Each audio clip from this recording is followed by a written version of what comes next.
Who are some of the most unlikely people to find fame and fortune on OF? Let's find out. Starting with number 5, fake injuries.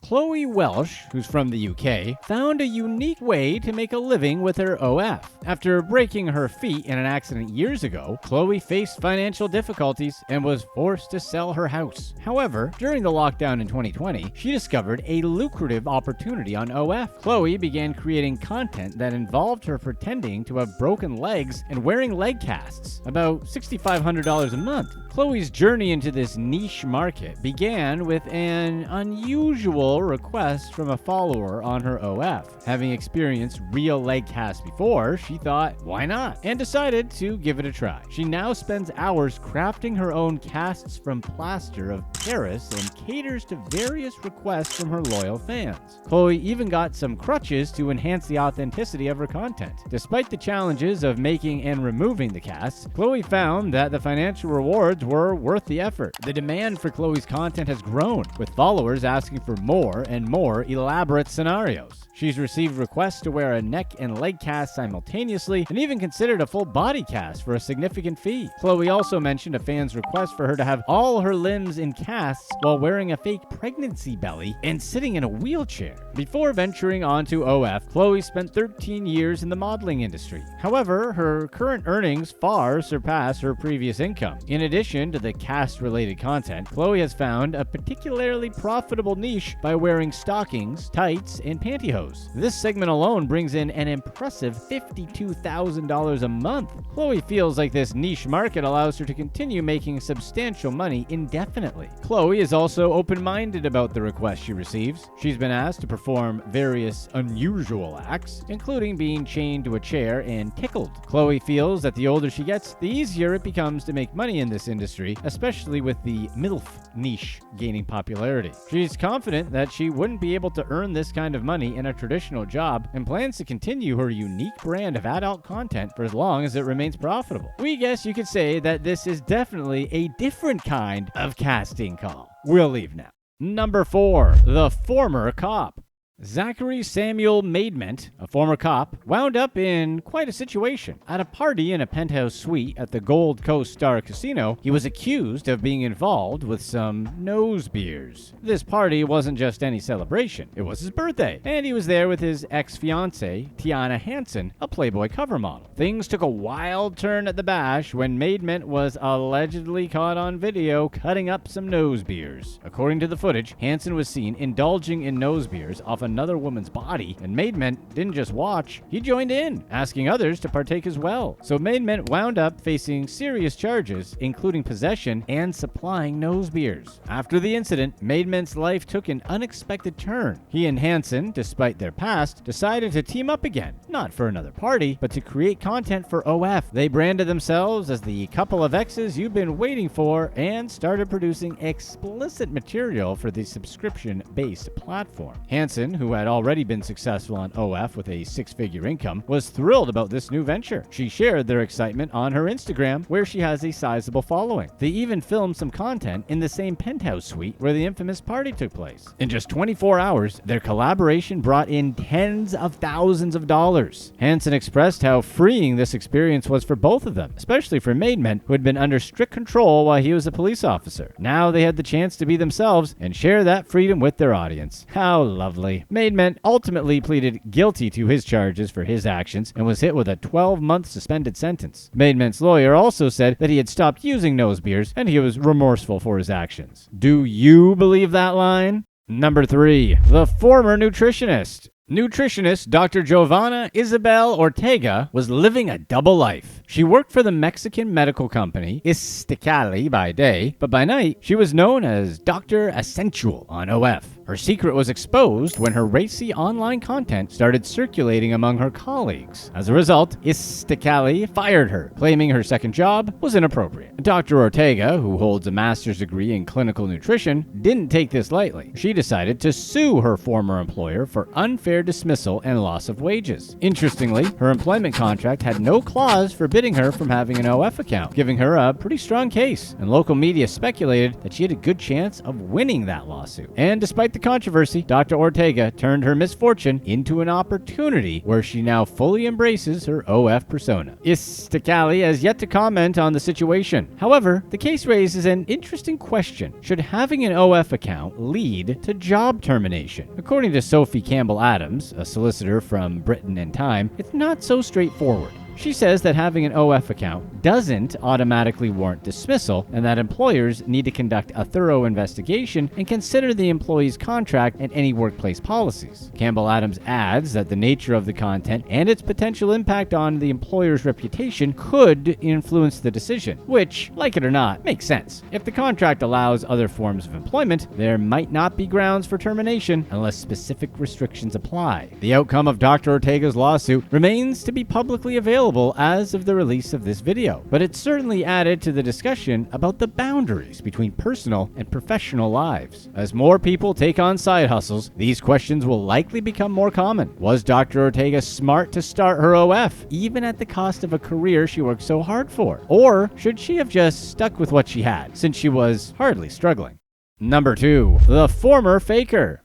Rachel Dolezal, now known as Nkechi Diallo, found herself juggling quite an unconventional career combination. From being an after-school instructor at Sunrise Drive Elementary School in Arizona to selling explicit content on OF, Dolezal's life has taken many unexpected turns. Dolezal's side hustles have been a necessity since she struggled to find stable employment due to her controversial past. For over a decade, she posed as a black woman, even serving as a chapter president of the NAACP and teaching Africana studies at Eastern Washington University. Her deception was exposed in 2015 when a news reporter revealed her true ancestry. Both her parents were white. The scandal led to her being fired from the NAACP and dismissed from her teaching position. Dolezal defended herself by claiming she was transracial and had done nothing wrong in not correcting assumptions about her race. She tried to rebuild her image with a Netflix documentary in 2018 and by writing a memoir titled In Full Color, which is weird and deserves its own story. However, trouble followed her. In 2018, she was charged with theft by welfare fraud, perjury, and false verification for public assistance. Court documents revealed she had illegally received $8,700 in food assistance and $100 in child care assistance. She settled the case in 2021, agreeing to pay restitution and complete community service. Despite the fallout, Dolezal continued to seek the spotlight. In 2020, she appeared in a documentary about Black beauty, where she claimed to be a victim of shaming and ridicule and blamed her ex-husband for repressing her. She continued to assert her identity and face criticism from various communities. Images from her high school years show Dolezal with blonde hair, starkly contrasting the image she later adopted, which must have been a wild thing to discover. It's tough to cheer for this lady, and honestly, we're not really sure how we feel about her. She wasn't born black, and we're pretty sure that transracial isn't an actual thing, so pretending to be black isn't an okay thing to do. That said, it doesn't seem like she was outright exploiting black culture, and we do know spent a lot of time fighting for social justice. But we're also not a part of that community, and therefore,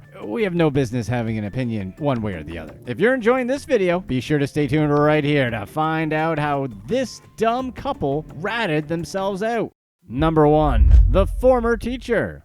Brianna Coppage, a former high school teacher from Missouri, got caught in a media storm after her OF account was discovered by her school. She resigned from her teaching position and quickly found a new job, only to be fired days later due to her adult content on the platform. Brianna Coppage was an English teacher who had been working at St. Clair High School. Her journey took a sharp turn when her OF account was discovered by school administrators. Yeah, and how was she discovered, you sinners? Brianna initially started her OF account as a side hustle, aiming to pay off her student loans. She was earning around $42,000 a year as a teacher, which wasn't enough to cover her debts and living expenses. Her OF account quickly became a substantial source of income. Within a few months, she claimed to have made nearly $1 million.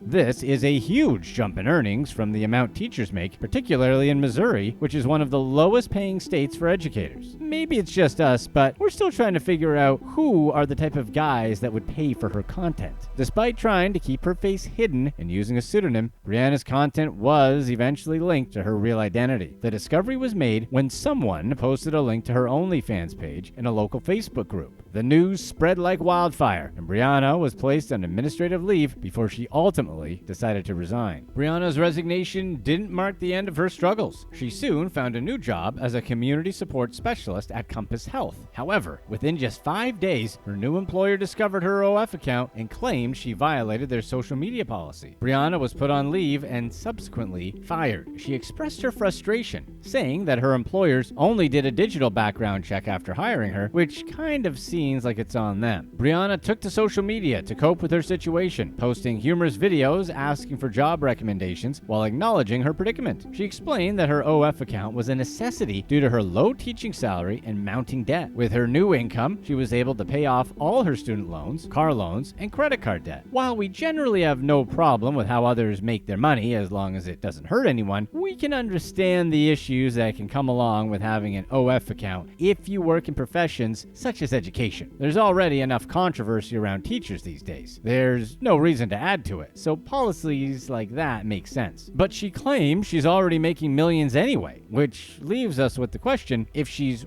really making that amount, then why keep trying to teach? It's already pretty clear that the two jobs conflict, so she's got to pick one. If it's not about the money and it's about the teaching, then go find some place and teach, and do what you can to scrub the internet of your presence. But if she likes the money and the platform, then move on. But pick one, because you can't have both. The lesson here is that we always have the freedom to choose, but we don't have the freedom to escape the consequences of the actions we choose, fair or unfair. Who are some of the dumbest criminals who don't like using their brains? Let's find out, starting with number 6, bodybuilding lies. A bodybuilding couple's travel insurance claim unraveled because of uploading incriminating Facebook photos. This is yet another example of why sharing too much on social media is stupid. The case involved bodybuilder Leon Roberts and his then partner Jade Mazoka. They attempted to claim compensation for food poisoning they said they suffered during a vacation in Turkey. They said that they fell seriously ill and couldn't go out for more than 2 weeks while on their vacation. But a collection of 79 photos posted on their Facebook accounts showed a completely different story. The pictures painted a clear image of Roberts and Mazoka enjoying an array of meals, from steaks to sushi. Several images showed them giving a thumbs up as they dug into their meals. Roberts had initially sought compensation from travel firm Thompson and the hotel he stayed at, but later decided to withdraw his claim. It was clear from the Facebook pictures that their claims of being bedridden due to food poisoning were lies. The evidence on social media displayed them enjoying their vacation, dining out, and enjoying touristy things. Leon Roberts and Jade Mazoka received suspended jail terms, a stern warning from the judge, and a clear message that fraudulent compensation claims wouldn't be tolerated. The judge talked about the huge burden that false claims place on the vacation industry and the associated costs that honest travelers have to bear. Number 5. TikTok will melt your brain. Australian Dalia Carezi posed as a medical professional while dispensing advice to unsuspecting followers on TikTok and Instagram. Typical TikTok behavior. Carezi, known as Dr. Carezi on social media, created an image of herself as a qualified doctor. She offered guidance on serious health issues, including ovarian cancer, HIV, and fertility, despite lacking any medical qualifications whatsoever. Her 2-year charade came to an abrupt end when she was arrested for impersonating a doctor and pretending to be a medical specialist. The prosecution was initiated by the Australian Health Practitioner Regulation Agency, with each offense carrying a potential maximum penalty of $60,000 or 3 years in jail. It seems like Carezi didn't pretend to be a doctor for financial gain, but rather for the status and attention she received. Throughout her stint as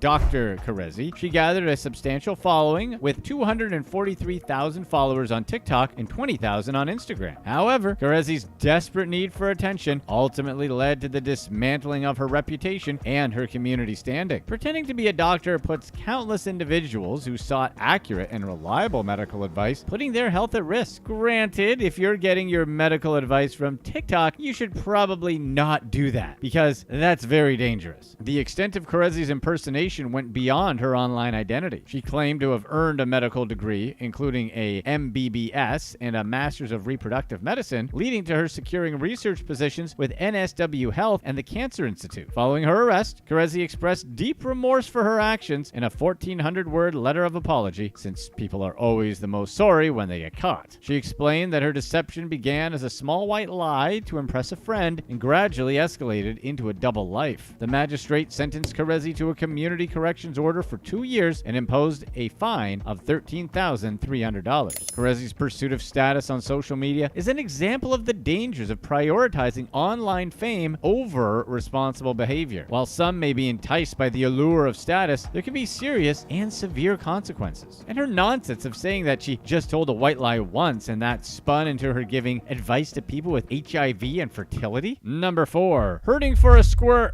carjacking. A Florida man's quest for romance took a turn when he was set up to be carjacked during a date arranged through a dating app. Brianna Edie, an unidentified 35-year-old Orlando man, had connected on tagged dating app and decided to meet in person. The couple met up at an apartment complex and went on a drive in the victim's Mazda CX-9. They were heading to a park, an odd venue for a first date, but whatever, but found out that the park was closed. So they returned to the apartment complex. During the drive back, the victim noticed that Edie was constantly on her phone, a sure sign things were going well. She was sending and receiving multiple text messages and making phone calls, probably to tell everyone how great the guy was. Her behavior definitely wasn't suspicious. When they got back to the apartment complex around midnight, they were confronted by 2 men, one of whom was carrying a firearm. The armed man demanded the victim exit his vehicle and hand over the keys. Then Edie exited the vehicle calmly and appeared to wait around. She was in on it. We know you're shocked.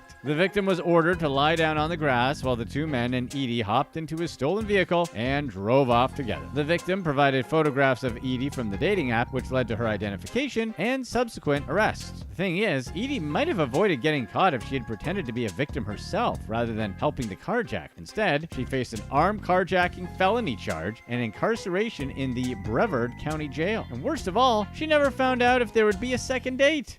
Number 3. The Butt Dial.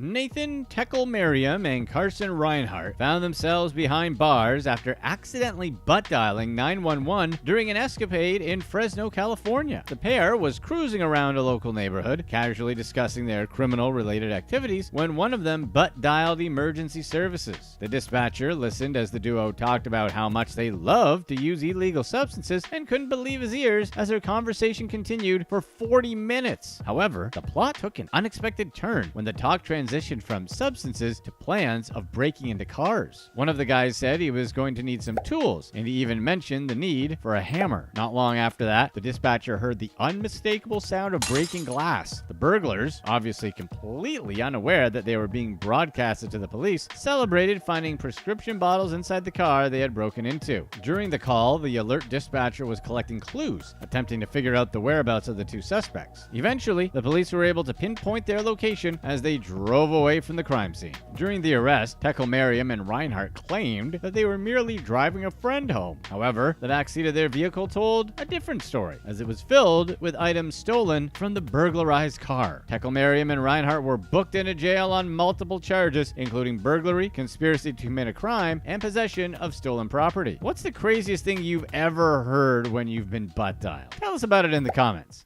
Number 2. Home Alone.